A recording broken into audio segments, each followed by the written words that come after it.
जी अस्सलाम वालेकुम वरहमतुल्लाहि वबरकातुहू। नाज़रीन, जैसा कि आप डिस्प्ले के ऊपर जो तस्वीर देख रहे हैं, ये अब्दुल गफूर जुंगल साहब हैं और बहुत ही प्यारे दोस्त हैं हमारे।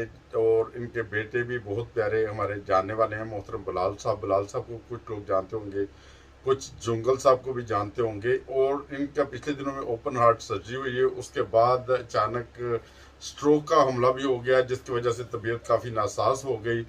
अभी अल्लाह ताला का बहुत फजल है, खुदा ताला का बड़ा एहसान है, तबीयत काफ़ी संभल रही है। और ऐसी जब बड़ी कोई भी बीमारी अटैक करती है तो उसको दिन लगते हैं, कभी कभी महीने लगते हैं संभलने के लिए। मगर दोस्तों की दुआओं की बहुत शिद्दत से ज़रूरत है कि इनके लिए खुसूसी दुआएं करें।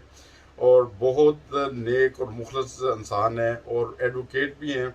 कुछ इन्हें एडवोकेट के हवाले से जानते होंगे, कुछ वैसे फेस टू फेस जानते होंगे, और कुछ को तो नाम का पता होगा, कुछ इस हिसाब से भी बिलाल साहब को भी जानते होंगे। ये भी माशाल्लाह काफ़ी एक्टिव होते हैं हर किस्म के जमाती कामों में भी।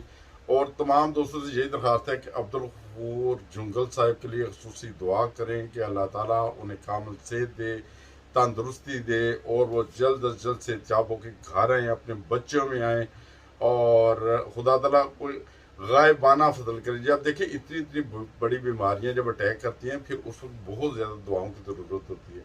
हमारा तो वैसे ही दुआ के ऊपर एतकाद है, तो अपने बहन भाइयों से दुआ की दरख्वास्त का मकसद ये होता है कि देखें, अपने प्यारों के लिए हमें दुआएं भी करनी चाहिए, जो बीमार हैं उनके लिए भी दुआएं करनी चाहिए, अपने लिए भी दुआएं करनी चाहिए।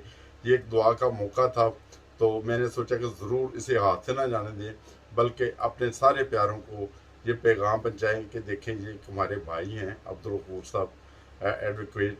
तो जुंगल साहब जो, तो इनकी सेहतयाबी के लिए दुआ करें। और दोस्त खुसूसी इनको दुआ में याद रखें और इसी तरह जुड़े रहें हमारे चैनल हंसता बसता पाकिस्तान टीवी इंटरनेशनल के साथ। अस्सलाम वालेकुम।